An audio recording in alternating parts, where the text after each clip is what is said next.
welcome to Ilana.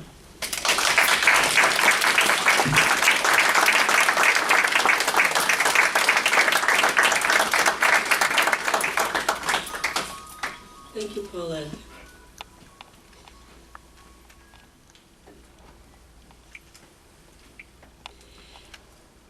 Let me just say a word as to how I got involved in this. I really had no idea I would be so deeply involved in this issue when I started. I actually began in New Mexico. I became very good friends with independent scientist Clifford Carnicom, and we would go to breakfast, he, his wife, friends, and I, and Clifford and I would end up spending hours talking about what he was finding from the chemical trails that were shooting across the once azure skies of New Mexico. And he was collecting precipitation and analyzing it. His HEPA filter was loaded every day after the latest chemtrails would fly, and he was analyzing that as well. He was the real pioneer in the citizens' movement to analyze and understand what was really going on, because we happen to have a government which is subject to the National Security Act, and they were not telling us. So that was the moment that I really changed was when Clifford had collected my blood sample and I believe it was my saliva. And we looked at my blood under his microscope of about 500 power, and I saw a creature sucking the iron out of my red blood cells. And then I understood what Clifford was saying. He, at that time, had only taken a sample of about 200 people, but actually, we have all breathed in this creature. This is the Morgellons creature, what Clifford renamed cross-domain bacteria, because it actually has parts of all three kingdoms on the earth in it. It has been genetically engineered to do a variety of things in the human and animal bodies. So that was really my turning point. And when I got back to the Northwest, Adam Parfrey at Farrell House asked if I could write a book on chemtrails, and I said absolutely. So that was 2010, I think, and I've been involved ever since. And so now the second book is out because I needed to tell citizens what was next, because the chemtrails and ionospheric heaters were only the first part of a space program unfolding on planet Earth. So I wanted to give you a little background. I'd now like to read my desideratum, what I feel very strongly about, and then we will start the slideshow. Thank you so much for caring enough to come tonight. The fact is, we are living in strange science fiction times, not the least of which is how issues upon which the future welfare of the earth and its peoples hinge are marginalized as conspiracy theory. And scientists and doctors who step forward to tell the truth are discredited, ostracized, or killed. High-tech research, whether at university, corporate, or government labs, is funded by the military and its myriad contractors, while compartmentalization, need-to-know security clearance, and non-disclosure agreements signed in blood keep the secrets, as the patent office and good old boy peer review system play gatekeeper. Divide and hide is the name of the national security game. The internet too is compromised, but is the only town square and educational network we have. Every day, what lies beneath the national security shroud thrown over full-spectrum dominance technologies coming online daily at a pace that defies reason must be reassessed. What university could we turn to for the kind of national security state information breaking daily, especially now that our university system is part of the military-industrial intelligence complex. As a writer and student of my time, I seek to frame the context by which to interpret the pieces of a future already here. Like the Egyptian myth of Isis and Osiris that Freemasons are so fond of, the body parts of an ancient global dream to which we are all subject lie scattered around us, awaiting our ability to piece it all together and interpret what is being hidden from we the people. Our school conditioning was to keep issues compartmentalized and separate from each other. Geoengineering, GMOs, genetics, Wi-Fi, 5G, Morgellons, transhumanism, vaccinations, electromagnetic targeting of individuals and populations, mind control, etc., when the truth is they are all connected by a common globalist intent, just as CERN ionospheric heaters, fracking wells, and wind turbines are all calibrated to work together for space fence control. The issues confronting us are separate battles in a vast ongoing spiritual war for the future of humanity and the definition of life itself. Extreme weather, water quality, immune system degeneration, creature extinctions, acid oceans, and alkalinized soil, all is occurring in tandem with the moral degeneration of society, death of the middle-class dream, rise of Agenda 2030 and its artificial intelligence, optogenetics, and neuroscience. All our scenes grown large and wireless from the elite Luciferian dream known yesterday as internationalism and today as globalism. The Earth and its atmosphere are being geoengineered, and it is not just about weather, wireless communication, drones, and directed energy weapons. It is about aiding in the breakdown of the biosphere so all of life can be genetically altered and controlled. Hopefully, a contextualized bigger picture will help you decide on your own particular battle strategy once we are no longer fragmented and blinded by fear. We can examine the battle space drawn up by those who despise the long and slow evolution of human free will and seek instead to electromagnetically imprison us in a, quote, hive mind, end quote.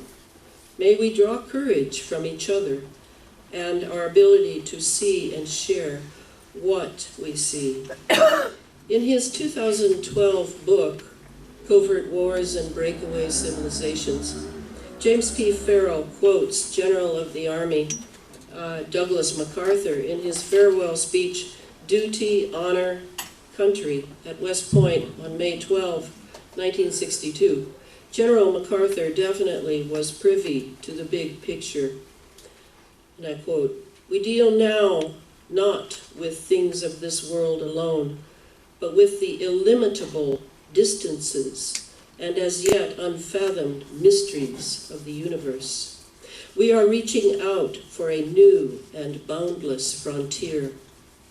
We speak in strange terms of harnessing cosmic energy, of making winds and tides work for us, of creating unheard of synthetic materials to supplement or even replace our old standard basics, to purify seawater for our drink, of mining ocean floors for new fields of wealth and food, of disease preventatives to expand life into hundreds of years, of controlling the weather for a more equitable distribution of heat and cold, of rain and shine, of spaceships to the moon, of the primary target in war no longer limited to the armed forces of an enemy, but instead to include his civil populations, of ultimate conflict between a united human race and the sinister forces of some other planetary galaxy,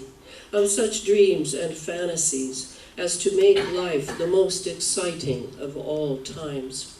End of quote.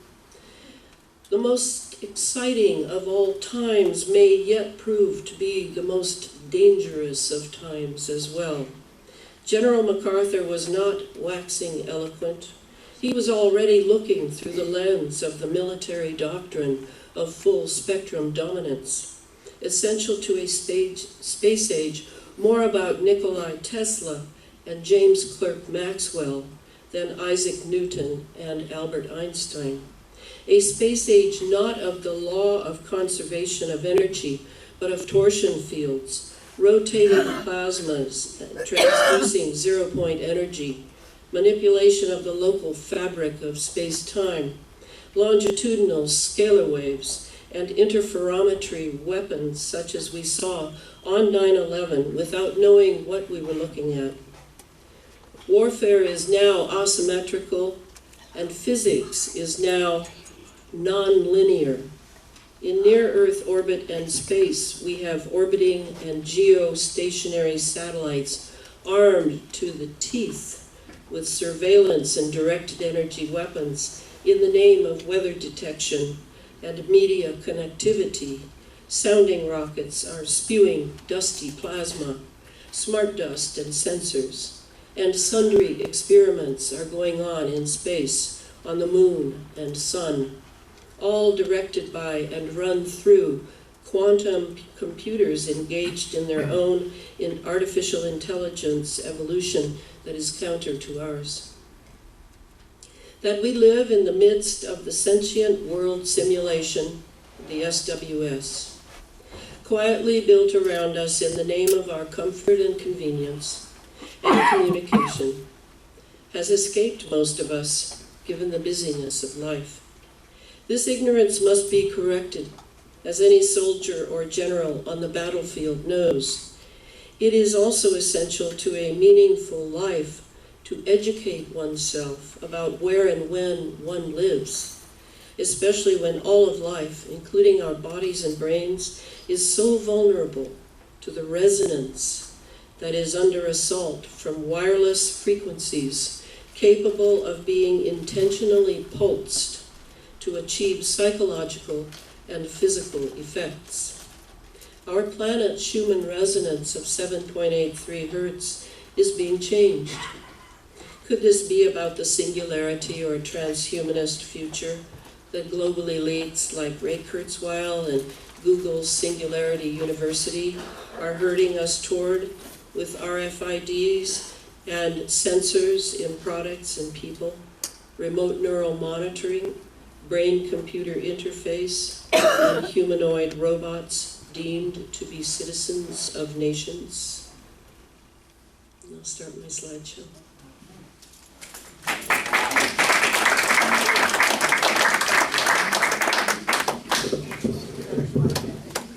have a slight transition.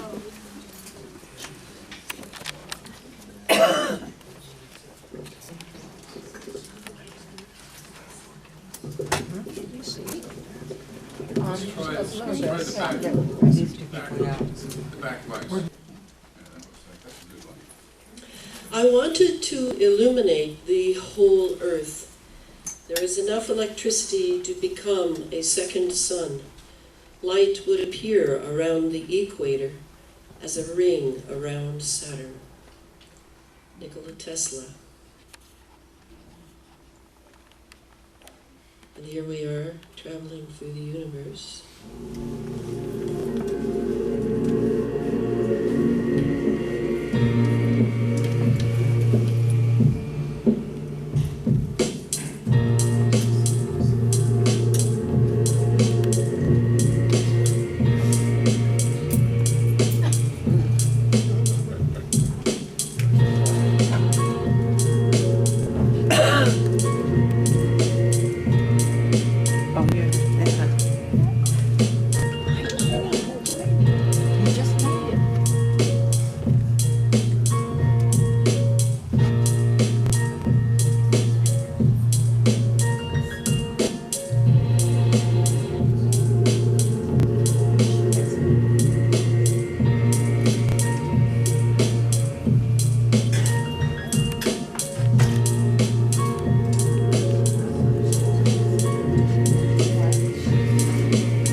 see at the bottom is approximately 18 kilometers. And a kilometer, if you'll remember, is 1.5 kilometers equals 1 mile, to give you translation. And then you see the stratosphere. The stratosphere is where many of our jets fly, and rockets go up and then come down. Then the mesosphere, and finally the ionosphere. And I just wanted you to remember that this is how it is now. Outside the ionosphere, we have the magnetosphere, about 22,000 kilometers up. And what is flowing from this one, though you can't see the poles, are Birkeland currents. And the Birkeland currents connect us electromagnetically with our sun. And they are at the poles primarily, at the Arctic and Antarctic Circle, which is why there's so much military activity going on at both poles.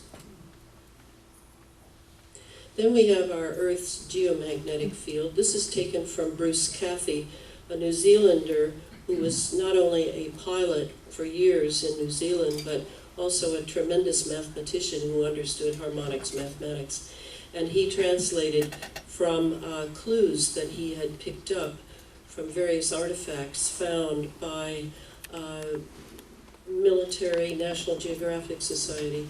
He was able to map what he considered to be the grid that really exists on the Earth. This is a pretty bad graphic of kind of how things are now. We have an atmosphere that is just loaded with military weapons and systems. Here you can see aircraft carriers, unmanned aerial vehicles, UAVs. You see the various installations which are in a radar formation below, and you can see the power that these UAVs are getting from the radar installations, etc. So just to keep in mind that this is really, in the United States, it's just unbelievable how much territory the military owns. And this is taken from the very famous and well-known, it's called The Weather as a Force Multiplier, Owning the Weather in 2025, from the larger document Air Force 2025. And here you can see that chemicals are certainly part of the plan. This was from 1996. And everything has been planned out for decades of what we're seeing now, though we have not heard much about it until recently. And again, another not very good graphic of aerosols in the stratosphere, little particulates up there, probably nanoparticulates, and then a giant reflector in orbit. This goes all the way to what we have now is we have solar simulators in the sky and also lunar simulators. Then you see over to the right chemicals to save ozone. Well, that's dubious. And then cloud seeding going on. Genetically engineered crops on the ground. Pumping liquid CO, carbon, to the rocks, and etc. So this is yet another graphic of how the solar shield is supposed to work, which is what they're calling the geoengineering now.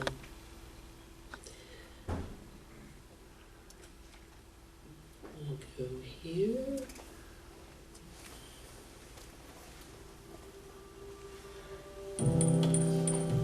Scientists have discovered a human-made barrier around Earth, protecting against the natural particle radiation in space. They believe the bubble was formed by very low-frequency waves, or VLFs. VLFs have been found to interact with the particles in space, affecting how and where they move. VLFs are used for radio communications, including with submarines, because they can penetrate deep into the ocean. the waves can also travel far into the environment around Earth. By understanding more about how VLF transmissions help shape our space environment, we learn more about this complex region surrounding us. The more we know, the more situational awareness we have to protect our satellites from natural radiation in space. Well, I don't know about that. This is a very good little film because it is really the first sign I've seen in which the space fence that's being built around the Earth in a ring, which is what I made the cover of the second book on, that ring of nanoparticulates around the equator is really for communications, yes, and what I call space fence lockdown.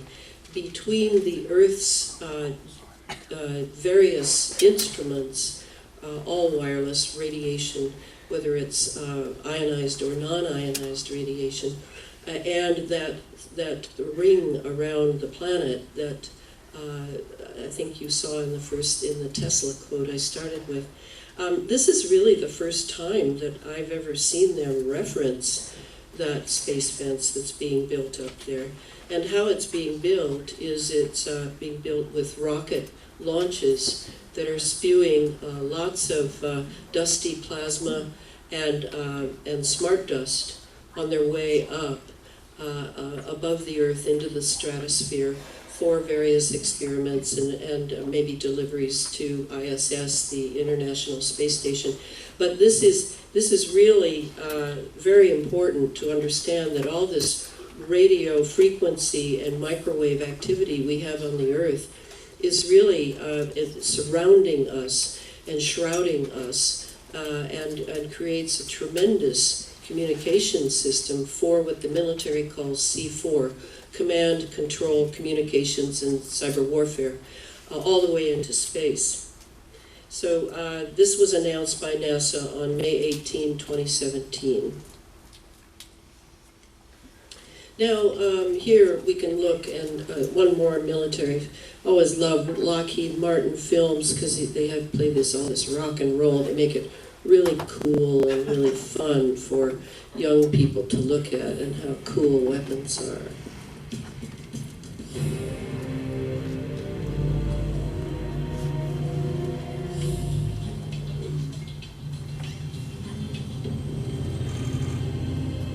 You'll see the Tesla dome here that the military too uses for protection.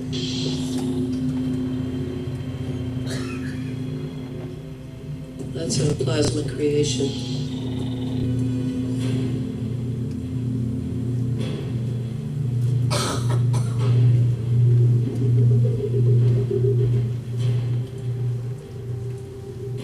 We've really left the missile defense age, though missiles may be coming in, and of course they always have to show them, but we're really in a directed energy weapon era.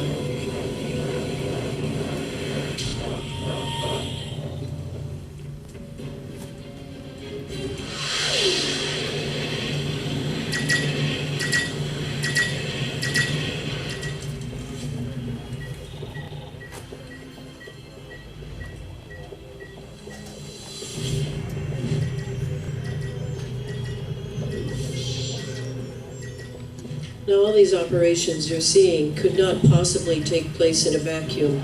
They have to have lots and lots of particulate matter in the atmosphere and the atmosphere above ours in order to have these operations be successful.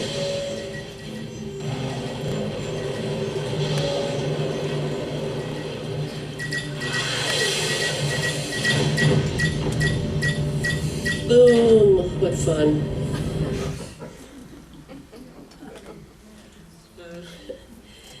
So here, under our ionized Tesla dome, everywhere has become a potential battle space and everyone a potential combatant who can be electromagnetically surveilled and targeted anywhere, anytime. Thanks to the smart grid we now are fully immersed in, satellites, conductive chemical trails, cell phones and towers, phased array and 5G antennas, fiber optic cable, power lines, radar installations, NexRads, wind farms, fracking wells, and of course the nanoscale sensors and microprocessors building neural mesh in our bloodstreams and brains. We have been truly plugged in.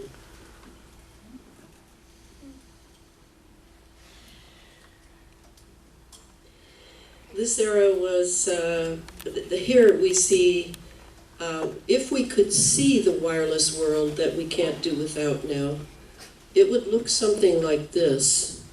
It's a murky fog, a radio frequency microwave fog, non-ionized, yes, but along with the various radiations in the atmosphere, which are highly ionized because of our military installations everywhere possible, and because of the Fukushima spill that occurred in 2011, we have a synergy going on in our atmosphere that our organisms really, over their millions of years of evolution, are not at all prepared to handle. And so now the big pharma industry and the medical industry will grow very wealthy with all of the side effects that we are having, given that we are not being educated for this, we have not been told about this, we are not being given any tips as to how to survive it, even if the space age seems valuable to us. This is the soup we live in now.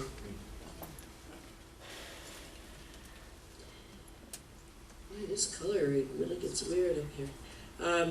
Here is a book that was pretty famous. Some of you probably read it. I certainly did.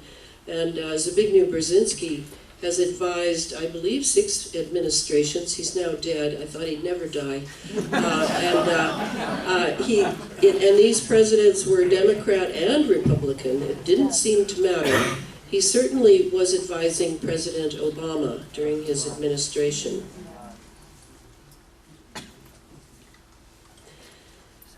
So Clifford Carnicom, my friend, back in New Mexico, he has known that these clouds are synthetic for years now.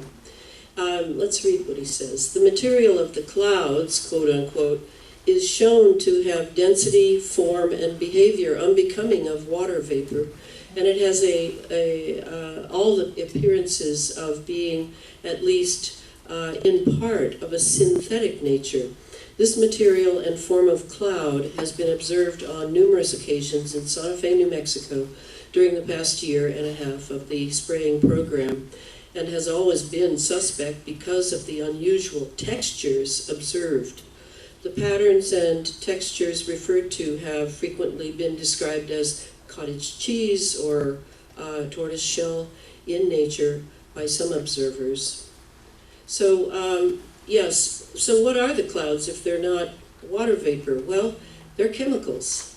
And if heat is conducted through them, which it will be because of weather operations necessity, then those clouds become what is known as plasma, the 4th state of matter. Plasma is at once a gas and a fire. And it's very useful, very, very useful, and we'll see a little bit of that. Though my plasma presentation is so long, I have foregone that tonight. So here we're seeing chemtrails. Let's see if we'll just take a little bit of an excursion with these. Now, I was saying, at my talk last night, I was saying that we're going to see a chemtrail, a contrail at the very top, a very short little tiny guy above these 2 long chemtrails. And for those who are new to this, the way I explained it is that No, I won't do that because I'm going to show that and you can see it yourself. So I thought that was a contrail up at the top. That would be a condensation trail, water vapor. See how tiny it is and see how it keeps evaporating. But I was told by one of the people at the talk that it is not there. Is that person here tonight? Yes, Alana. Yeah, Robert. tell them what it is. It's really ethyl dibromide is being sprayed from a drone, and that chemically reacts with the other elements in the sky, and it turns the sky blue. Otherwise, the sky would be just milky white all the time. So you're indicating that it's accompanying these two chemtrails to sort of cover up for them? It is, yes. So it's making the sky blue, and it would look just milky all the time. So some days they don't do that, and it does look milky. But they can spray that at night, so when we wake up, it can be a nice blue sky. It has to do with what they plan for the day. Very good. Thank you so much. You're welcome.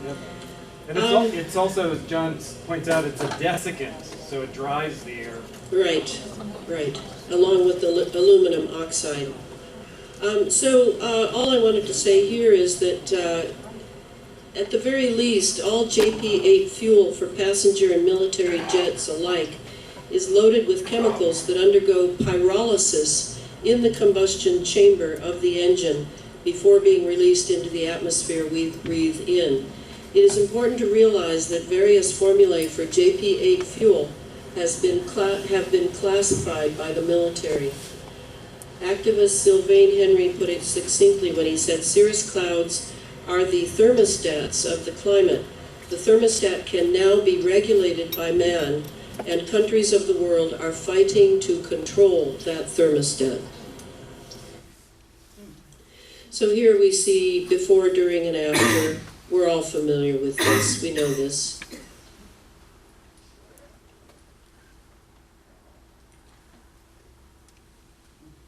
This is the testimony. I showed a bit of it last night. I won't show it all. It's very good, and you can find it on the internet.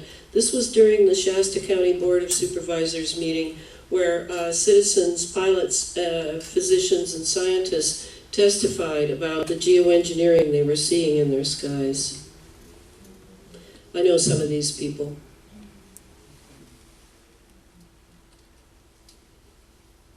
Aircraft making a condensation trail is very similar in many ways to when you go outside on a cold day and exhale. You create a condensation trail. That little cloud is a condensation trail. Now, if you take a 2-mile walk on a cold day, and you can turn around and you can see your condensation trail tracking all the way back for 2 miles. That's how crazy it is to think that what we're looking in the sky is actually condensation trails. The contrails, not the chemicals, the contrails occur because of cold air, minus 30. It takes high altitude, around 30,000 feet plus. There's carbon dioxide and water vapor in that exhaust. That turns to ice crystals, and that's what you see, the white stream behind it. Those white crystals of ice warm up, dissolve, and the smoke goes away. And it never lasts more than a minute. What we're seeing now, and I first could not believe it, and I started looking at the skies, and these are not normal, they're not natural. There's something going on, I don't know who it is or why they're doing it. All I can testify is it's not natural and it's not normal. It's got to be some outside influence doing it. Thank you. I'm here to give you testimony that chemtrails, they're not contrails, are indeed real. They're spraying almost every day. I watch the clouds and watch the spraying program going on. I want to tell you that we're in very great danger from the pollution that's coming down over us. And we've been led astray by the military-industrial complex, and they're responsible for the clouds' creation and weather manipulation programs. They're dark operations. That's why they're not out in the media. I look around and I see people are starting to look up and see them. Many times I've spoken about chemtrails, and I get this blank look on my face. What are you talking about? I'm saying, look up. As a pilot, before I fly, I look up. And so, boy, they're really out there working. When you look up at the sun and you see a white haze, that is aluminum floating in the air right now, and it's coming from the aircraft. There's a huge amount of aluminum being found because these sprays have aluminum, strontium, barium, manganese. And there's a lot of argument that aluminum is very common to be found, but aluminum is only common in a bonded form. It's not common in a free form, and we're finding high rates of free aluminum in the soil, which is not natural. The metal compounds that are being used are environmentally dangerous. We need to be monitoring them. We need to be testing them. Okay, these previous guys, I've watched exactly what they do, and yes, they are correct. I've seen exactly the same stuff, so ditto marks on those. You want some figures? Okay, latest water test, tested the rain. 13,100 micrograms per liter of aluminum in the rain in 2013. Normally, it should be 0. So 13,100 is pretty damn much, folks. It used to be 0, then it was 100s in the 2000s, and then since 2010, it's into the 1,000s and the latest 13,100. In the snow on Mount Shasta, pristine Mount Shasta, 61,000 micrograms per liter, 4 times the amount that is found in the soil up there. Where in the hell is this stuff coming from if it's not coming from the soil? We have clouds in the sky we've never seen before. Almost every day I'm seeing clouds I've never seen before. And NASA has been even named a few of these new clouds. It's really interesting, but NASA is a corporation. I want you to know that. NASA has also conducted a research program in what they call metallized fuels. We're actually putting aluminum oxide right in the fuel because it has 2 atoms of aluminum and 3 atoms of oxygen. So during the combustion process, it releases all that oxygen and dramatically increases efficiency, but it leaves the aluminum in the air. We got things coming from sky down, and it's a huge, huge problem. Because as it comes down, what happens is a couple of things. Is that it actually is in our air, we breathe it. And as we breathe it, it's actually going to go up through our nostrils, into our brain, easiest access to our brain frontal lobe. The contaminants that have been identified, which already been mentioned, are aluminum. It's the #1 free radical generator to the brain to cause early apoptosis, which is early death of brain, and it begins to set off the scar tissue, which we call the amygdalin, which is part of the chemical matrix related to Alzheimer's. I'm a neurologist practicing in Reading for 17 years. And in the past 5 years, I have seen the number of patients with Alzheimer's disease, Parkinson's, and other neurodegenerative diseases tremendously increased, almost quadruple. I became interested in chemtrails about 8 years ago when I was in Hawaii, and the Hawaiians are really being very vocal about it. I concur about the increasing number of Alzheimer's. They have been able to take the aluminum and micronize it, which means it'll stay up longer. But it also means, and I don't know if any of you have noticed a metallic taste in your mouth when they're spraying. But you inhale that, it goes up through your cribriform plate and through your sinuses and into the brain. As you heard, to spray nanoparticles, very small particles. These nanoparticles, they basically trigger a programmed cell death in the brain, and that is the ultimate path we see in Alzheimer's. So I'll stop there. Yes, it's very good. I highly recommend it. Here, just in passing, everyone keeps wringing their hands over the term chemtrails as if a bunch of conspiracy theorists holed up in a room and invented it. It's actually from the Air Force. It's the Air Force Academy. This is their chemistry manual for pilots in the future. And, I have a copy of it. And then it also was mentioned in the first HAARP executive summary while HAARP was being built, HAARP being the High Frequency Active Aurora Research Project up in Gakona, Alaska. It was given a lot of attention because it has a very cool acronym for one thing, but also Nick Begich and Gene Manning wrote the book Angels Don't Play This HAARP back in 1995, because the HAARP was in their backyard. They lived in Alaska, and they were extremely concerned over it and tried to alert the nation, but it took many years for people to wake up to how dangerous that instrument was. So note just at the bottom down there, it talks about, I'll read the last two sentences, patent number 4,686,605's description states, quote, "It has also been proposed to release large clouds of barium in the magnetosphere so that photoionization will increase the core plasma density, thereby producing electron participation through enhanced Whistler mode interaction," end of quote. Barium is the second most common chemtrail ingredient. Yes, thank you very much, Air Force. Here is the other very common delivery system. We have the jets flying, that's commercial and military jets, and you heard how they've put aluminum nanoparticles into the fuel, the JP8 fuel, and that is responsible for, I would say, the lion's share of what is coming down.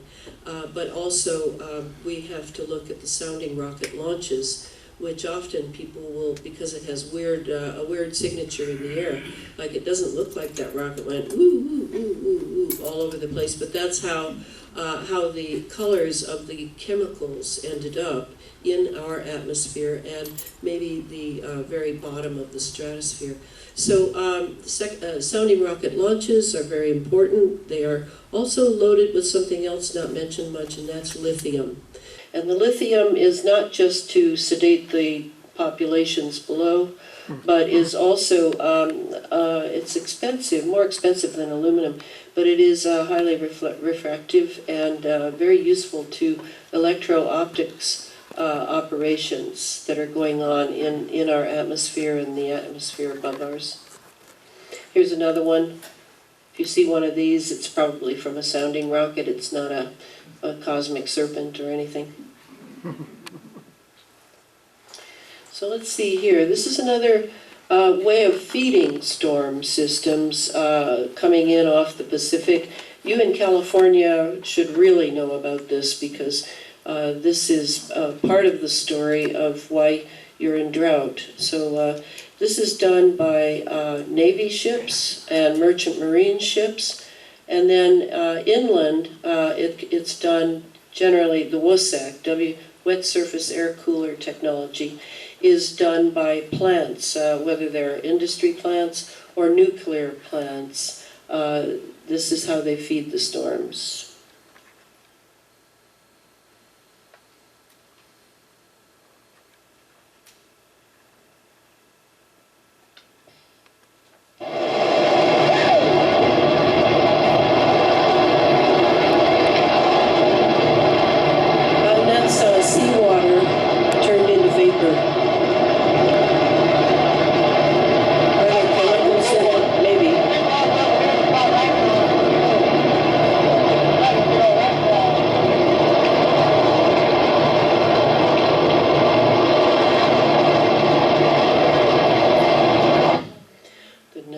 This is what the ship tracks look like from satellite.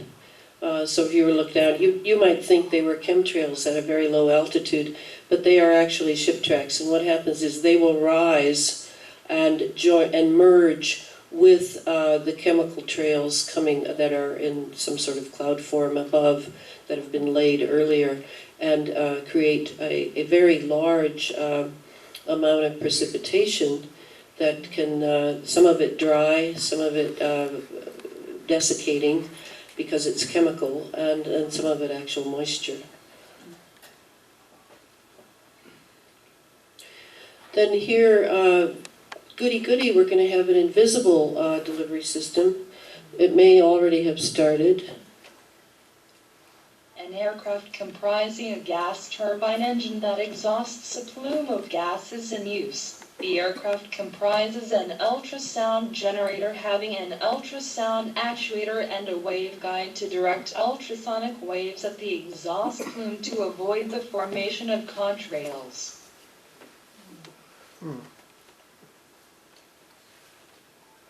Here is my list of, I inherited this from Clifford Carnicom's film, 2005 film, Aerosol Crimes. Still a very good film, still very salient.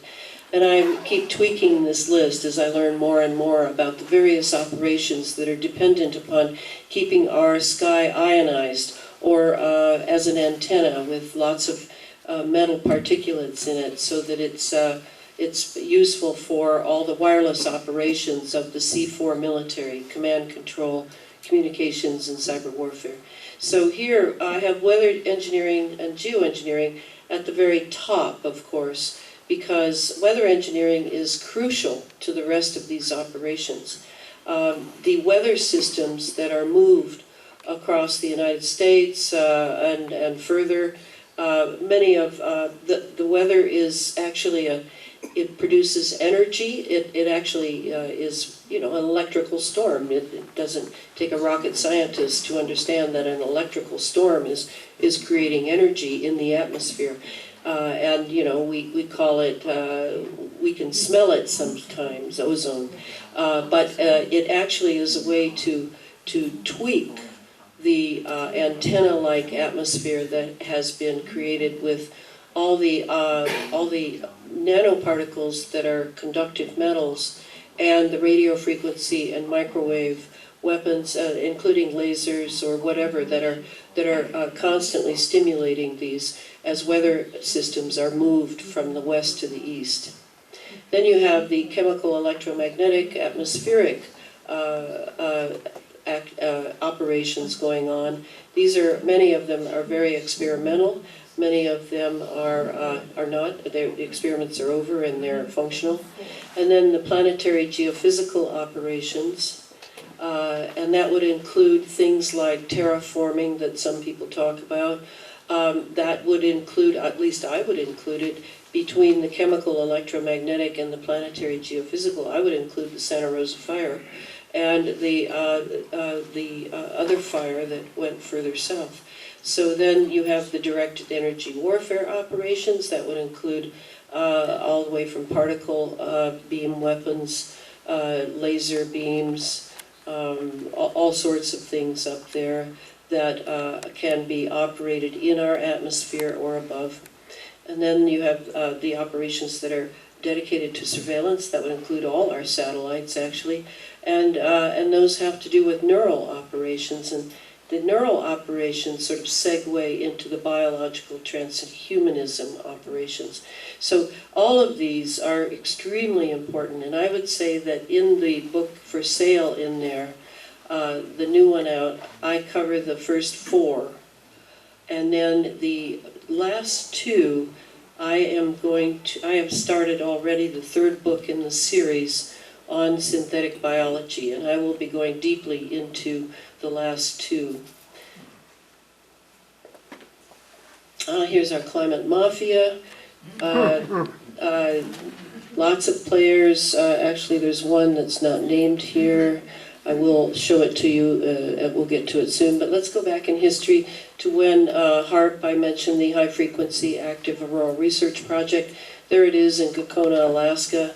It's now really old school. We have much more powerful ones now than HAARP, particularly, but here, let me show you how it works. There you see from below, zapping with ELF, VLF radio waves up to the ionosphere, stimulating the ionosphere for the electrons to become ionized, and then they will come down once that heat has stimulated them and they popped off of their atoms. They will slide down in a vertical way down the certain lines, magnetic lines of force that we have, that'll come down. Those are Birkeland current type lines. And then we bring it into our atmosphere and we can use it for a variety of purposes. It's actually true, I find it true, that in a way our atmosphere is now a mini ionosphere because it's fed all the time. This is one of the main jobs of the ionospheric heaters. And believe me, there's probably hundreds of them now. There used to be just a half dozen or so, but but now they're smaller and they're mobile. And we'll see a picture of one in a little bit. I'll just read the first, just to prove what I'm saying here, that this is how it works, what HAARP is. The Journal of Geophysical Research, extremely low frequency, very low frequency radio waves are difficult to generate with conventional antennas. Ionospheric high frequency heating facilities generate ELF, VLF waves via modulated heating of the lower atmosphere. Higher frequency heating of the ionosphere changes the lower ionospheric conductivity, which in the presence of natural currents, such as the auroral electric jet, creates an antenna in the sky when heating is modulated at ELF, VLF frequencies. So you can see here how with this technology operating, to have told the public that we were in a global warming crisis and that that global warming crisis was due to carbons, you can see how it worked because our atmosphere is being heated. And one of the problems I'm sure the Air Force and the Navy have had is how to control that heating factor in the atmosphere. And so they have derived all these theories to tell the public, to cover over with cirrus cloud cover and incubating the earth, deflecting the sun, etc. Because this is the technology that is doing that, not carbons. And that's what I want corrected in the public record. And it's unfortunate that this technology is still under national security, because we're going to have a hard time getting it into the public other than by my and many other people going to talk and be on radio interviews and writing books, etc. This is just because of the earthquakes being such a devastating catastrophe, and having had so many earthquakes and hurricanes, we've got to be suspicious of that. It is not due to climate change. It is not due to global warming. It is due to the use of these technologies in our atmosphere. So I thought I would show this, how to make an earthquake happen. Very easy. You and I could do it, I guess. Dr. Agnew experienced the power of ELF waves firsthand back in the 1980s. He was hired by an energy company to locate oil and gas using the same kind of ELF waves at much lower frequencies to carry out a search. It's a process called earth tomography. But during one particular incident, Dr. Agnew believes his use of HAARP-like ELF waves accidentally triggered an earthquake. It was in the spring of 1987 we arrived in Roseburg, Oregon to use our ELF technology to search for oil and gas. Setting up that day, we had a little bit different results than we expected, because the instant that we energized it, there was between a 4 and 4.5 on the Richter scale earthquake that occurred. We were so amazed about what seemed to be cause and effect. We get to an area that has a high propensity for earthquakes, in an area known as the megathrust of the Pacific Northwest. We turn it on, and an earthquake occurs. Dr. Agnew demonstrates how he may have triggered the quake. This is a scale model of what the area looked like in Oregon when we scanned for oil and gas in 1987. The strata right here represents the megathrust area underneath the ground. The rock represents the potential energy set up in the ground from a tectonic stress. What we're going to do is introduce ELF waves and demonstrate that it can in fact trigger an earthquake. In this case, Dr. Agnew is using a stereo speaker to produce the ELF waves needed for his demonstration.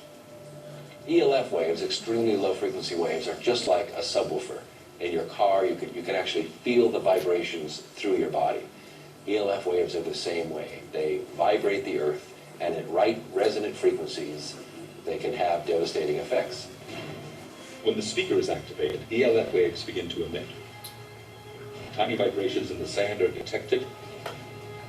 A few seconds later, the rock representing a fault line shifts. As you can see, in a very few seconds, the resonant frequency built up in our model released the potential energy in the rock. That concussion, on a real scale, would have been felt for 100 miles. These Okay, that's good. Now this is another important part of that technology that can produce earthquakes easily. And by the way, the fracking is part of it. Fracking is a real hidden factor in this technology and the use of multiple technologies to produce earth changes and earth events such as hurricanes, earthquakes, etc. So here what we see is not about fracking, and I'm not finished with fracking. Let's do that first. So fracking, into a fracturing well, they will inject a chemical that is identical with the chemicals being released into the sky by the jets. Very hard to believe, but I have this excellent source of someone who has worked those fracking wells. And why would they do that? Well, because all of these weapons can be made to pulse together so as to produce large earth events.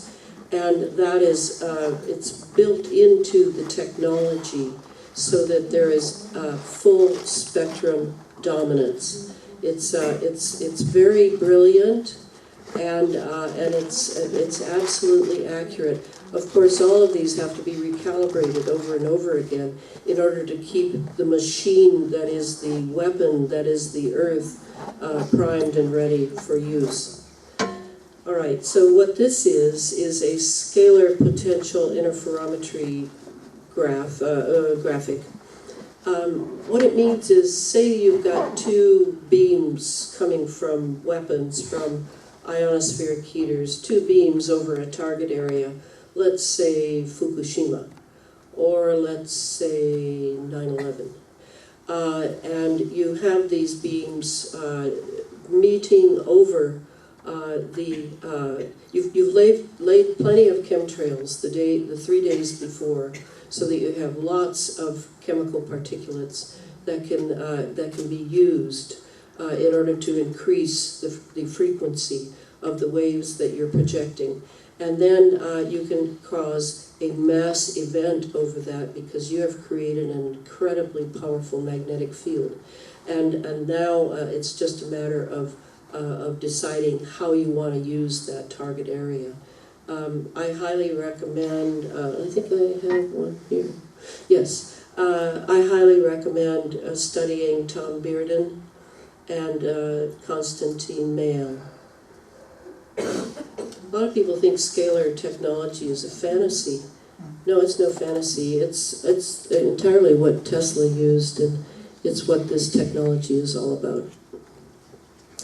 Regarding HAARP, we finished with HAARP at this point by 2014. They closed it down in the summer of 2013. They had gotten a lot out of it, and here the Air Force is admitting that. Thank you to all of you this morning. Very interesting. I wanted to ask a couple of questions here about HAARP, the High Frequency Active Auroral Research Program.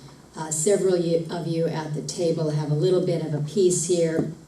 As you know, this is located up in Alaska. It's currently funded by the Air Force Research Lab. It was formerly funded by the Office of Naval Research. One of the prime customers is DARPA, which is currently running experiments at the facilities here. So questions to several of you this morning. I'm told by the president of the University of Alaska that the Air Force has pulled its support for the facility, and they're taking steps to demolish it or take it down this summer. He's making the argument that there is other opportunities for us, and is trying to find a path where the university might be able to take title to the facility. I'd like to start with you, Dr. Prabhakar. I understand that a lot of folks here on the committee probably don't understand what HAARP does. I think most Alaskans don't really know what HAARP does or why the agency is involved in it. So a very brief explanation and then a more direct question. Would you be disappointed or would you lose something if HAARP were to go away? Senator Murkowski, as I think you know, one of our programs has been using the HAARP facility for the research that it's pursuing. She works for and my DARPA. understanding is that we did get value out of that interaction. The P in DARPA is projects, and we're not in the business of doing the same thing forever. So very naturally, as we conclude that work, we're going to move on to other topics. So it's not an ongoing need for DARPA, despite the fact that we had actually gotten some good value out of that infrastructure in the past. Understood. Then to Dr. Walker and Mr. Schaefer then, Dr. Walker, your agency is currently running the facility. I mentioned that it's our understanding through the president of UAF that the plans are to move forward and demolish the facility this summer. So the question to you is that accurate? Can you explain why? And then perhaps to both you and Mr. Schaefer, is there any benefit in exploring a potential relationship with the University of Alaska to perhaps take over the HAARP? Thank you, Senator. The Air Force has gotten great value out of HAARP in the past. We took over from the Navy and managed it and actually did a number of experiment campaigns up there and have finished our work that we're interested in doing up there. We've moving on to other ways of managing the ionosphere, which the HAARP was really designed to do, was to inject energy into the ionosphere to be able to actually control it. And but that work has been completed. The Air Force has maintained the site for other government agencies to use for several years now. So my point there is a lot of people think that HAARP was the only one, and it is not. It's only one of a very vast and global system of ionosphere keeters, and that HAARP is still alive and well, and even though it's been supposedly recalibrated. So this one, we'll just look at. This is the one I told you about that is much bigger.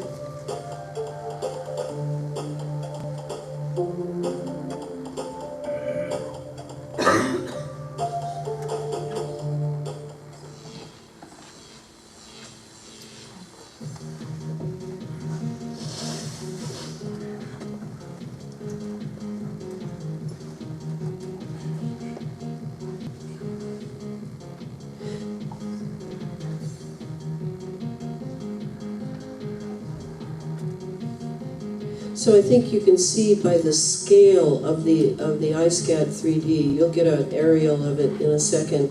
You can see by the scale that this program is not going away, and it has to do with the space age. It has to do with what's going on above us on the Earth. We're down here, sort of in the Schumann well, getting all the detritus that's being released up in the upper atmospheres. But this is essential to their objectives in our solar system. More and more wireless communications, more and more weapons, wireless weapon communications. So that's important to know. Now this is a shielding thing, just to give you an idea of some of the technology that's out there for the space wars that are no doubt, in my mind, going on already.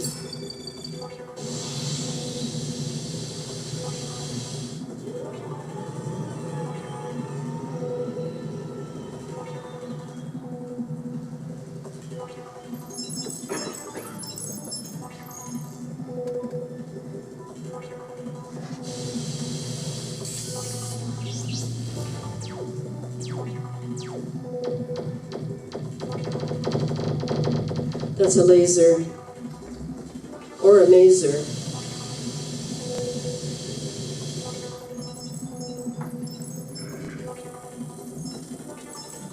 Targeting.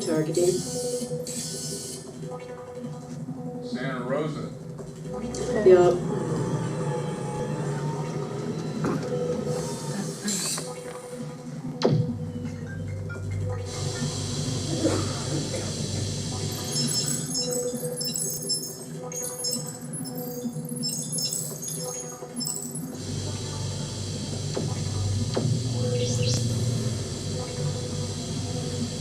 So that's a plasma shield they're making there.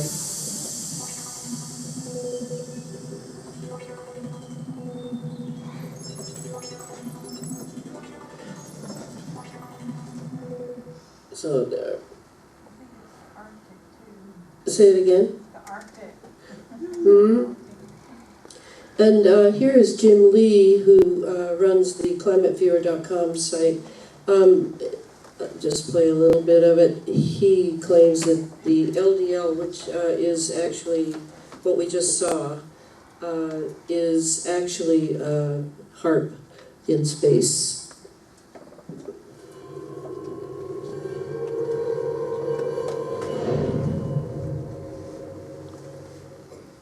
Welcome, Climate Viewers. My name is Jim Lee from Climate Viewer News. It's January 16th, 2017, and I have an explosive story for you today.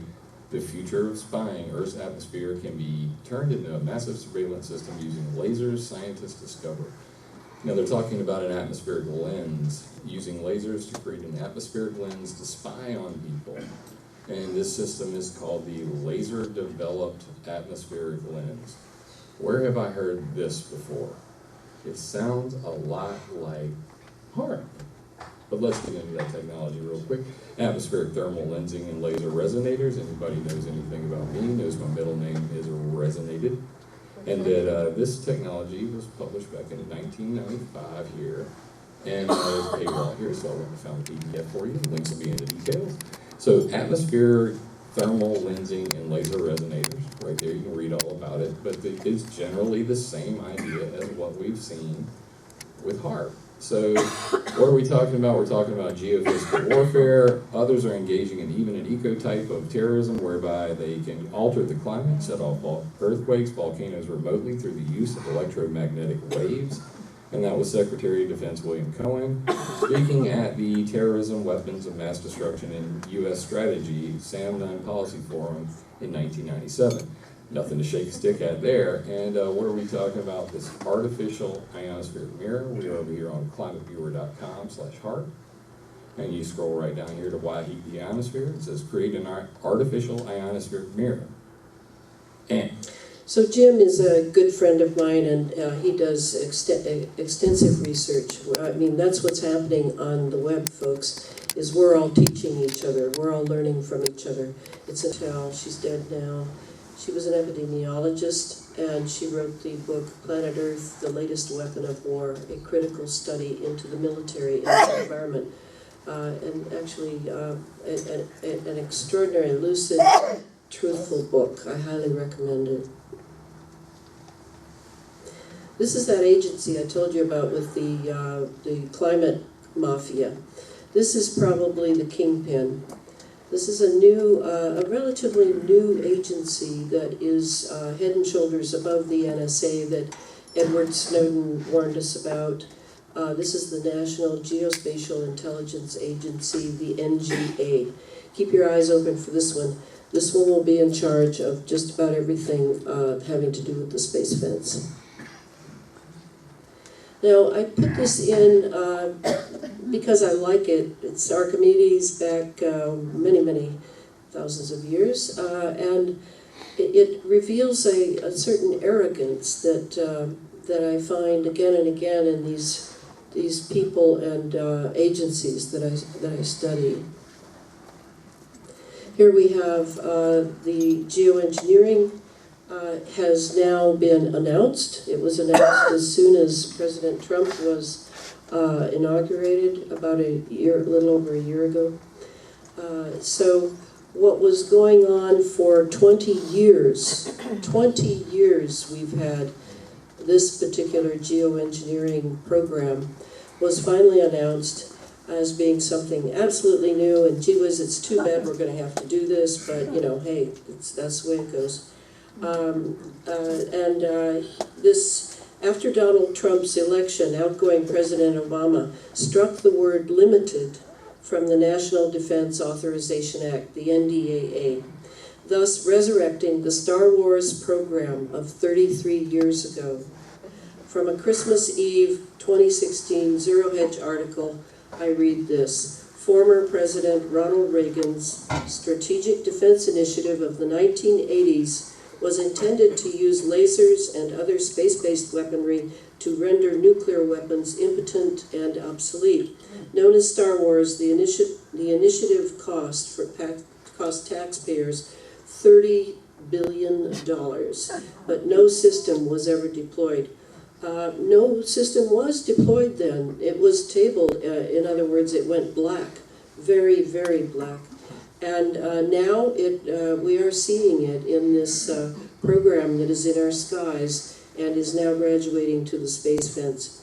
With President Trump's inauguration, mainstream media began normalizing geoengineering, the covert aerial chemical and biological delivery system to which we have been subject for 2 decades. Renamed Solar Shield, the geoengineering program, once called Solar Radiation Management, SRM, was touted by London's Guardian as, quote, the first time ever for research into geoengineering.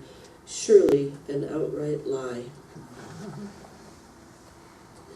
Here is Jack Cruz, another one of our wonderful internet researchers, and he says the deception of solar radiation management is quite varied in many areas of science, politics, warfare, communication, and technology industries today.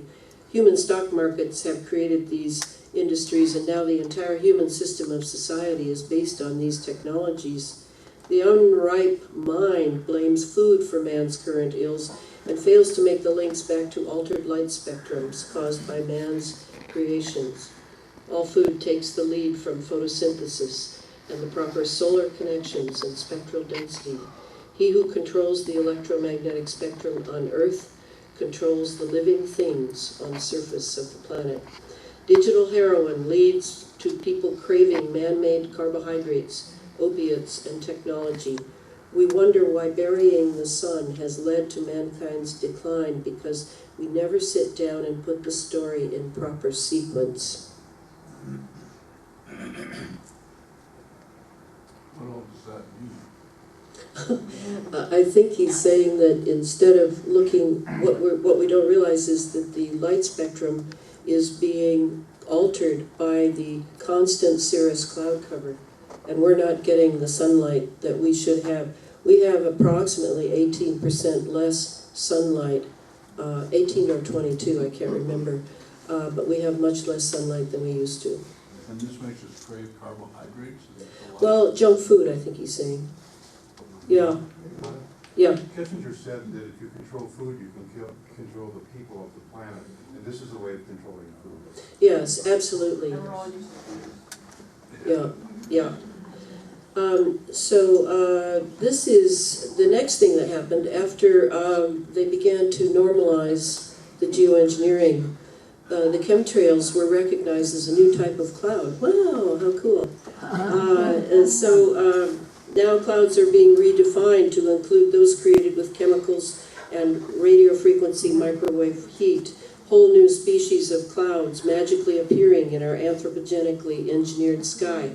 Now I'm going to try to read all this Latin to you. Stratocumulus volutus, undulatus, altocumulus stratiformis, translucidus, perlucidus, undulatus, capillatus, flammagenitus.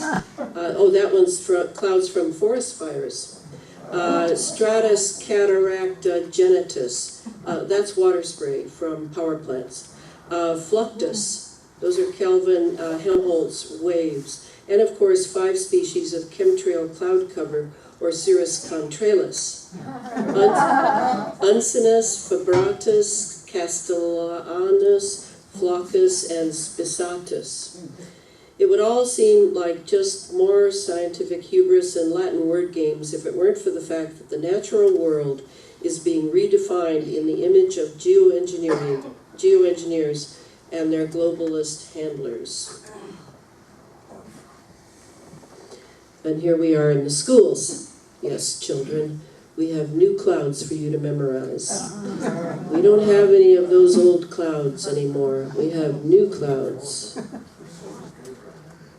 And then we have this fantastic picture that I must comment on. On May 22, 2017, we see this extraordinary photo on the front page of the New York Times.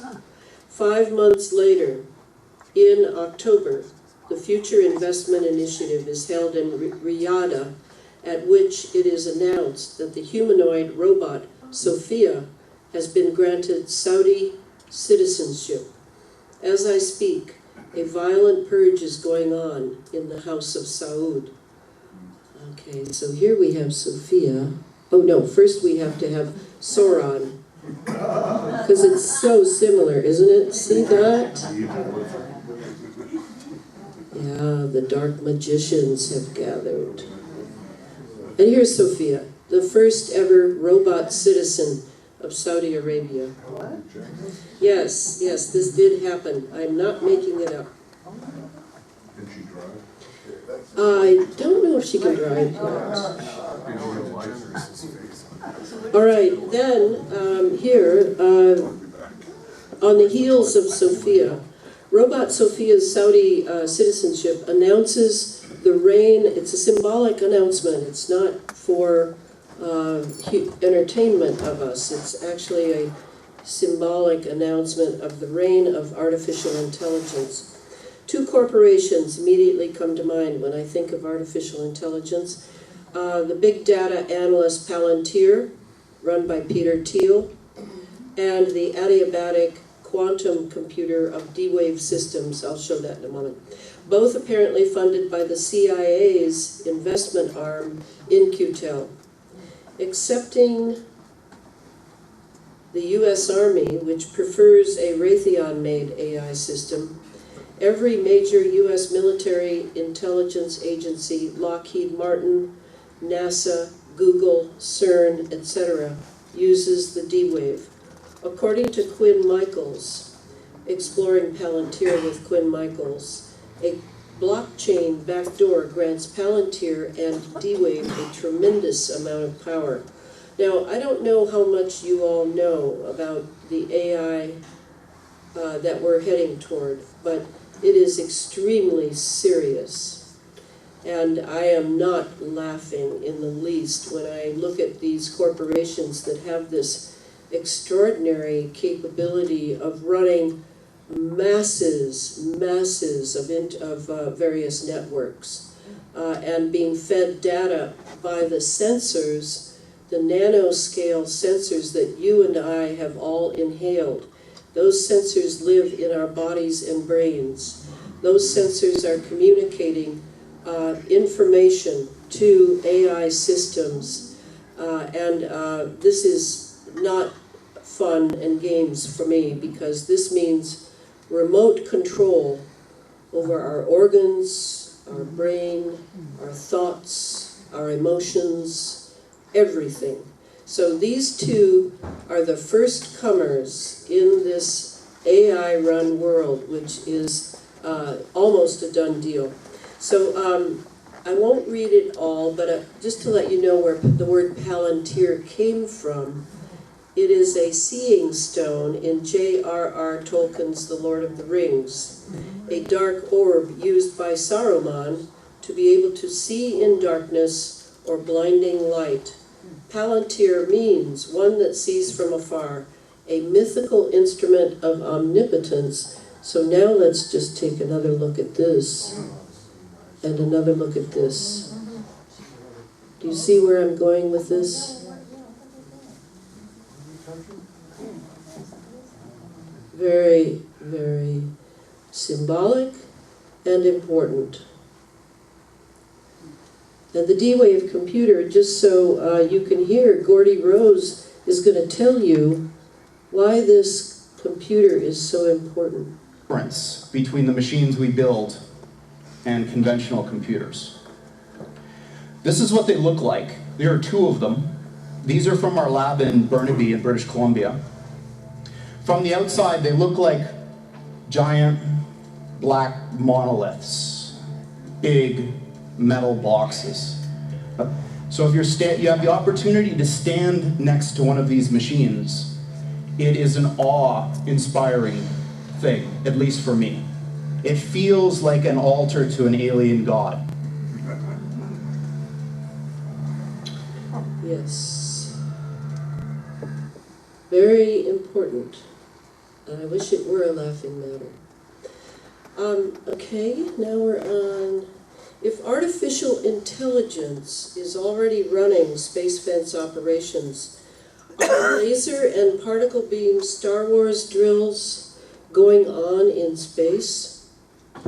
On June 17, 2017, a Russian AMC-9 satellite in geostationary orbit, 36,000 kilometers above the Earth, lost contact with its Luxembourg-based operator and began drifting and breaking up. As it broke up, radar revealed 3 orb-like objects flying in triangular formation near the satellite, with another orb trailing aft. So let me find I have a little thing I want to use to point that out. Okay, so the 3 here, 1, 2, 3, and then 1 flying aft here.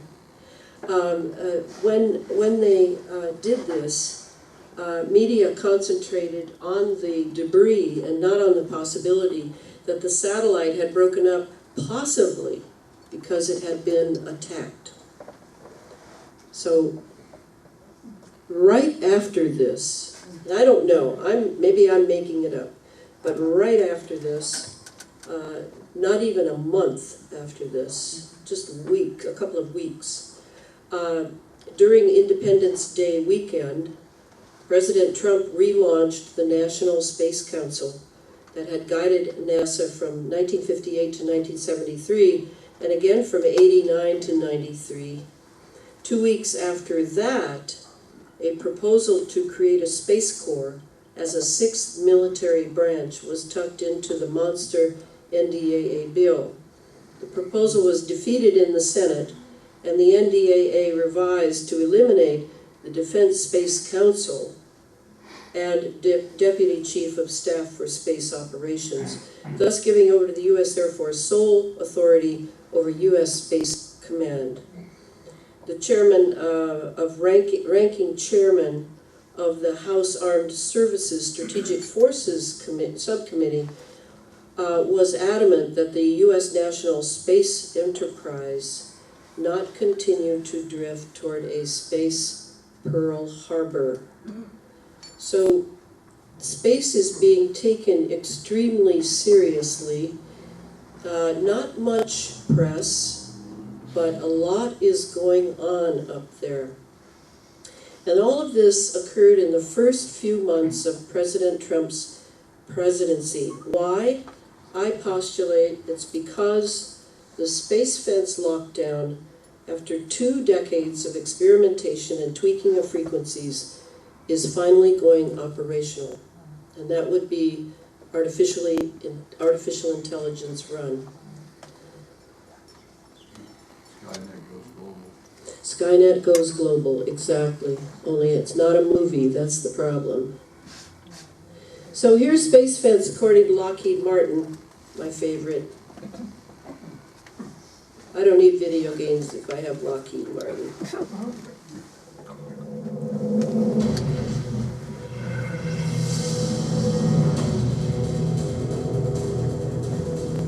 Space is no longer a vast, empty void. Unprecedented quantities of new satellites, derelict satellites, and debris litter the skies, posing an imminent threat to America's space assets.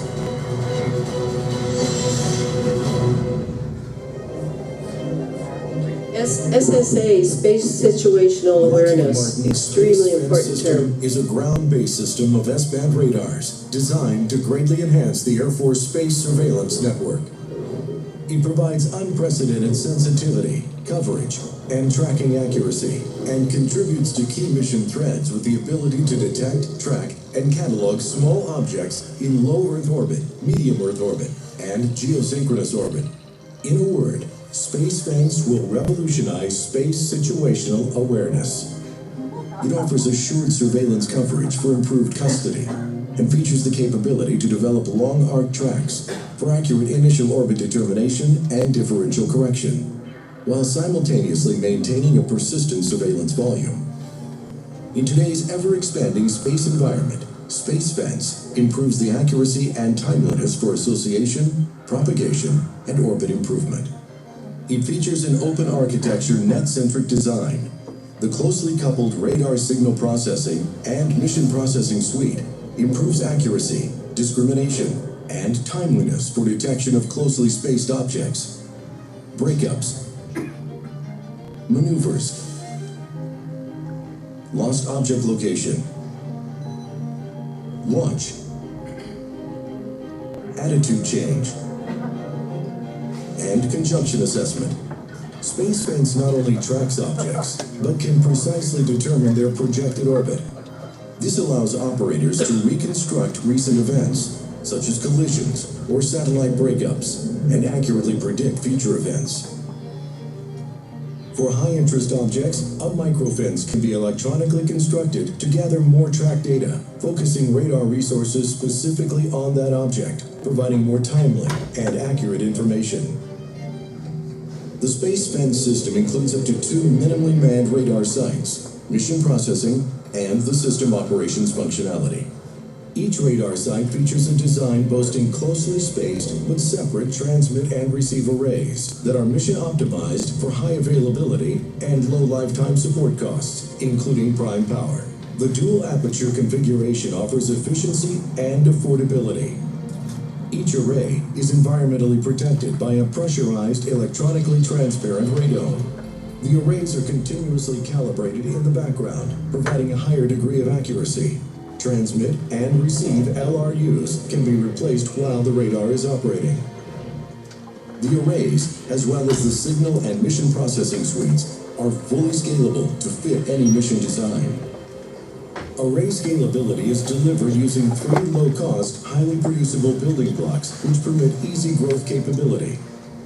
And by optimizing a second site with a smaller array and margin for future capability growth, the radar sites are cost-effective as well as powerful. As the Earth spins, the location of these radar sites provides assured coverage, and this coverage closes current coverage gaps, particularly in the southern hemisphere.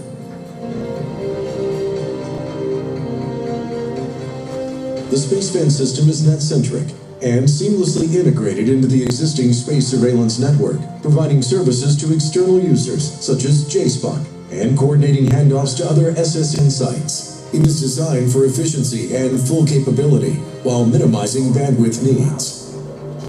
The Space Fence system features a unique mission processor that utilizes the Air Force Space Command's A9 Astro Standards algorithms for high-confidence space track processing, low risk, and cost-effectiveness. Meaning The radar artificial architecture is based on intelligence. digital beamforming.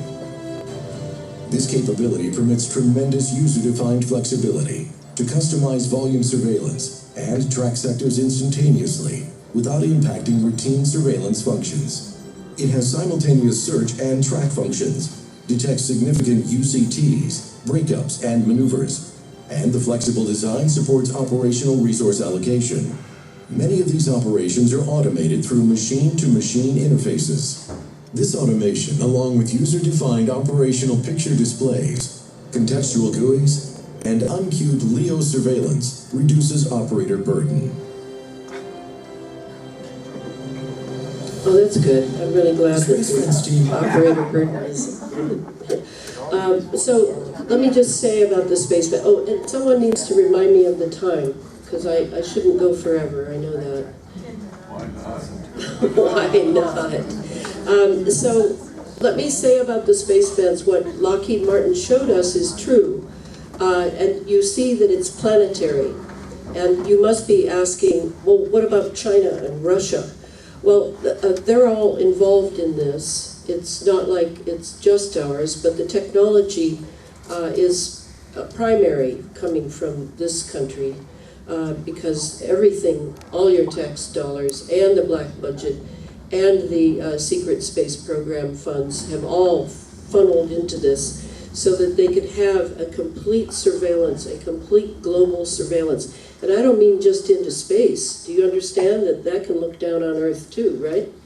Yes, that's the important part that Lockheed Martin neglected. I'm sure they didn't mean to, neglected to mention that it is coming down on us too. Now, there's the old space fence right there on the right. See how humble that used to be? Of course, if you lived in those areas, you probably had a high cancer rate, but it was still a much more humble than this because this is completely global, above the Earth and on the Earth. And that's basically what the Under An Ionized Sky book tries to spell out. I think they just took out Puerto Rico. That might explain. They seem to want everybody off that island. Oh, really? Yeah. Oh, interesting. Well, it's a U.S. territory, though. So I guess they think it's theirs. Gee, imagine that. Chemical, electromagnetic, atmospheric operations. This would be a good place for me to stop if it's late. What time is it? Yeah, let's stop here, and we can have Q&A, or we can take a break and go. What do you think, Paula? Keep going. Turn on the light, please.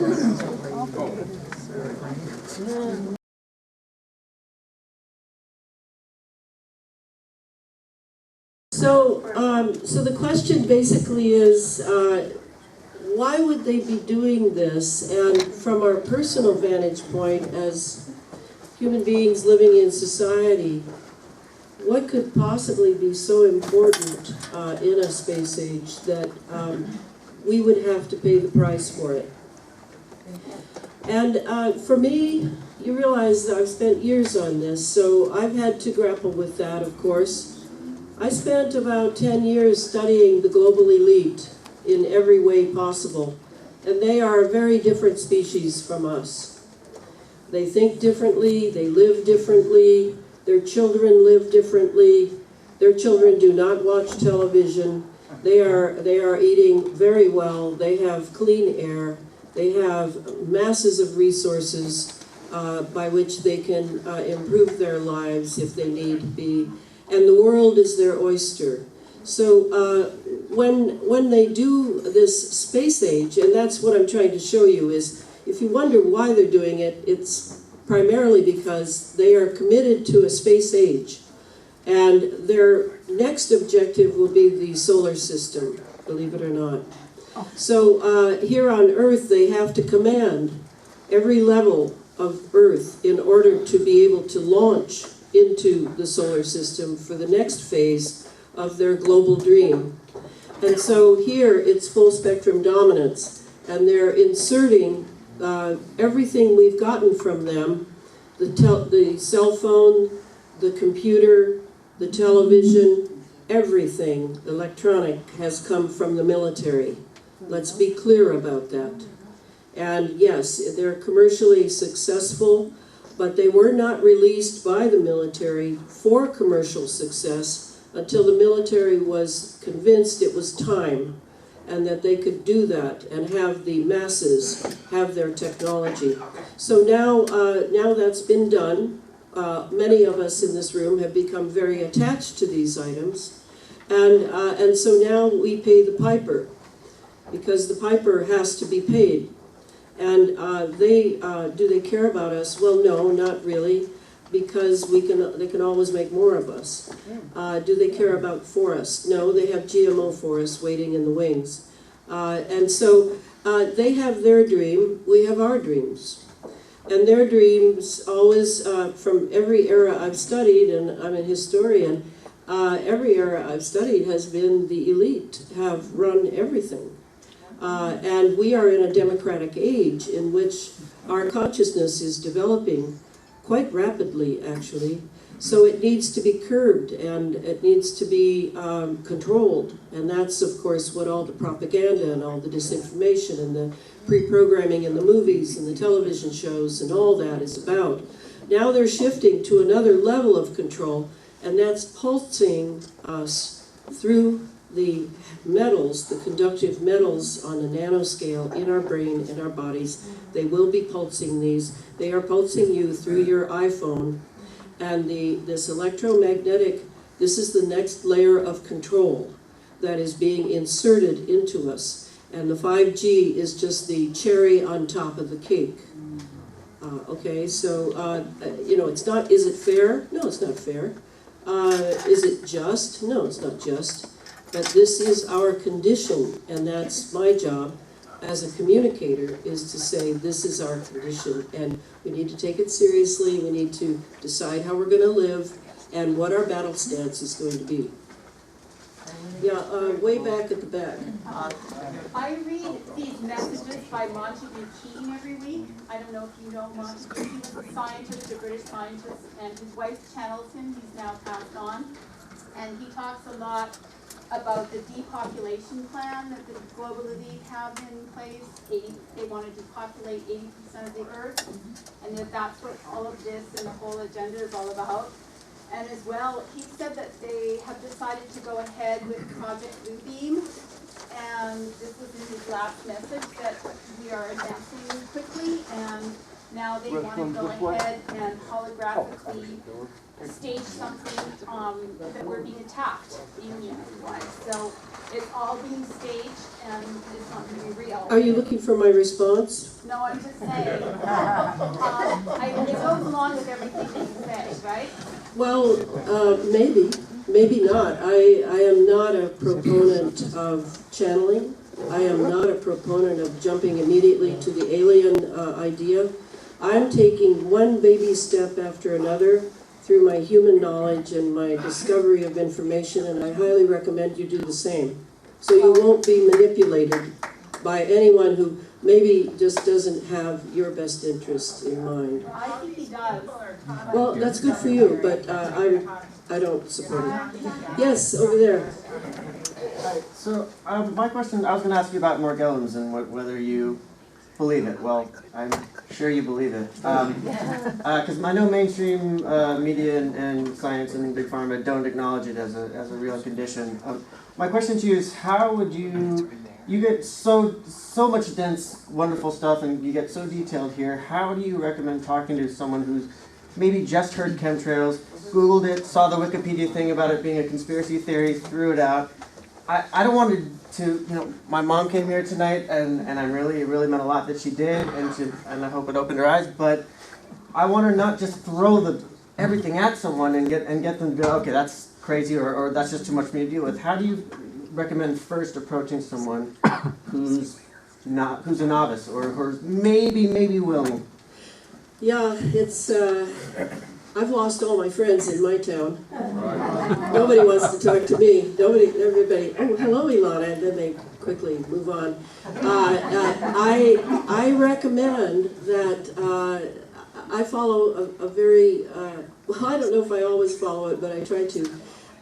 Don't answer a question that hasn't been asked. If there is a real question from someone, then respond in I terms. I see that the clouds are not the same as they used to be. I this, I that, and then you just leave them free. I mean, that's why I'm doing this, right? I don't want all of us to be controlled.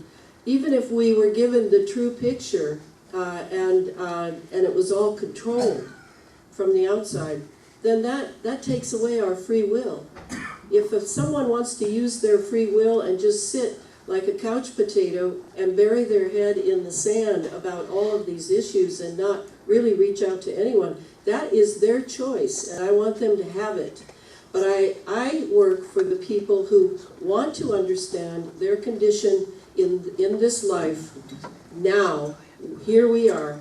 What's going on? If I can just get the right big picture, I don't really know, and I said this last night, I don't yet know what will happen. You know, I'm not spreading doom and gloom. I'm trying to awaken people to a challenge to really understand the truth and really counter the fear and work hard on their own. I mean, we have citizen journalists now. We have citizen researchers. This is a tremendously democratic movement because there are no experts coming to our aid. They're all in fear for their lives, their careers, their families' lives. I can't expect them to come forward. It is really up to them. Those who have come forward, some of them are disinformation agents. I mean, how do you know someone is someone you can count on? It's really us that we need to count on so that we grow and we have the confidence to step forward and really take hold of this information and resolve the fear. Put the fear aside. Every era has had its challenge. The Middle Ages, it was the Catholic Church. Here they come with the Inquisition. I mean, you never knew because the elites have always played a very large role. Now today, we are in a democratic consciousness that is willing to begin to really look at our condition. And as we do, we can begin to build for our own personal lives and as a public. Who knows what will happen if enough of us begin to move? Who knows? I don't know. That's why I work all the time on this. No? Yes. I saw an email recently about the poles switching, and at some point in the near future, they may not be successful, and things could be thrown into chaos globally. Can you comment on that? Yes, that's possible. It's possible that this technology, the poles will shift. Is it possible? Yes, it is very possible. The technology may be abused. They could also shift the poles. They have the technology right now to shift the poles. Are they going to do that? No, I don't see that they will. But could it also happen as an error? Yes, it could. Or without the technology, is it something that happens naturally? Yes, it has in the past. At least we posit that it has happened. There have been pole shifts in the past. You're speaking magnetic poles, right? Yes. Yeah, the magnetic poles. All the poles are Yeah. in motion. How would you say transdimensionality figures into full spectrum dominance? Well, the only transdimensionality I've really studied is at CERN, and through the D-Wave computer that is now in charge of all CERN operations. I do know they're attempting to open, we would call it, a portal, and also that they're exploring antimatter and what antimatter would look like in this realm. And that's the only transdimensionality that I've really studied. Yeah. My question is, I first of all want to thank you for bringing this information to us, because for many of us, we've been needing this for a long time.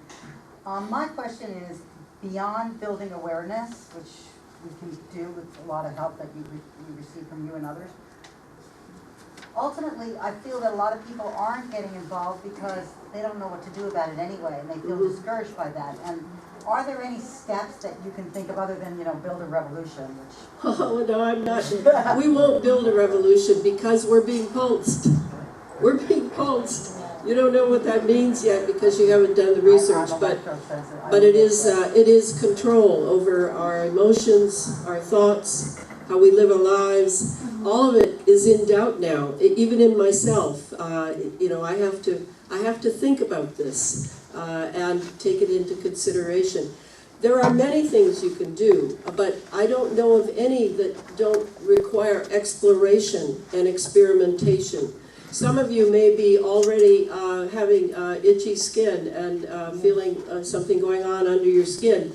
I highly recommend the baths for you then. We're all taking, in the Chemtrails movement, many of us are taking a bath with 1 cup of Epsom salt, 1 cup of sea salt, and 1 cup of borax. And it treats that symptom electrically. And many things may even start pouring out of your skin. I mean, yes, this is Morgellons. We all breathed it in. There is no one here that I know of who has not breathed it in, because we have all breathed in the sensors, the nanosensors that have been released by the trillions in the stratosphere. How can I prove it? How can the nanosensors be detected? I suppose you'd need an electrospectrometer that costs $50,000. But how do I know? Because we all are sharing information from all the people who have whistleblown, and I mean, it's a great question, but I know that they are on a nanoscale. Yes? Yes, I have two questions. It's in regards to transhumanism. I've heard that, and I wanted to know what that actually means, and I see that, it's in the, what you showed us, but I don't really get I don't grasp the whole concept of transhumanism, so I wanted to know if you could, explain that a little more. And then the second question that I had is, I heard you say something about Agenda 30, but I was 2030, but I wanted to know if that is connected to Agenda 21. Yes, the latter question, is Agenda 21 connected to 2030? Yes. 2030 was initiated in September 2015, just before the COP21 conference, at which the climate change thing was all decided and the carbons thing was set up. So Agenda 21, as a friend who pursues that tells me, I don't, Agenda 21 is on a local level, and Agenda 2030 is on a global level. What? Please define, could you define those two terms, Agenda 21 and 30? Yeah, Agenda 21, for those who don't know, I'm sorry. Yes, it's, have you heard the term sustainable development? This is the catchword in every community. If you go and examine what your city hall is doing in LA or any community really, certainly in my community, you're going to hear about public safety and you're going to hear about sustainable development. And that would include what happened in Santa Rosa was very suspicious, was that there had been a rezoning that had been decided upon before the fire ever happened. And that would be an Agenda 21 possibility. Now, I'm saying possibility, but it was too pat, it was too coincidental that the two were within the same time frame. And it's a way of controlling community life with a standard that everyone has to meet would be the way I'd explain Agenda 21. On the 2030 level, that has to do with nations and nation states. And that one, truthfully, I have not studied, but I know that it was discussed thoroughly at the Sustainable Development Conference in New York City in September 2015. Yeah. Do you know Rosa Corey? Yes? She explains it very well, I think, Agenda 21. Yes, Rosa Corey explains it. K-O-I-R-E, I believe it is. She had another question about transhumanism. Yes, and the transhumanism, let me define that to a degree. Transhumanism is about enhanced human beings. Human beings have been found wanting by the U.S. military, and they have started a program for their special forces in which you've probably seen that there are special helmets they wear, which basically do mind control on them. And now I'm pretty sure they don't even need those helmets anymore, given that all of mind control can be done remotely. So transhumanism would be where various abilities of ours can be enhanced. We can have more strength. We can have greater thinking capability. No PTSD. We can have all sorts of things if we just let them surgically insert various remote technology in us that will connect with an AI somewhere. And this is the direction we're going.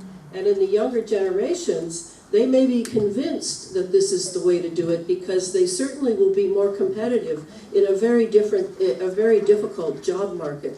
So this idea in transhumanism is to enhance the human being, give them more capabilities, but really under the cover of that, we all know that that's still going to cost a lot of money and only certain classes are going to be able to do that. So the rest of us are sort of all perhaps organ donors.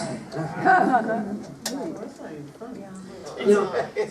If that Russian satellite was attacked, were those orbs possibly speculated to be food fighters?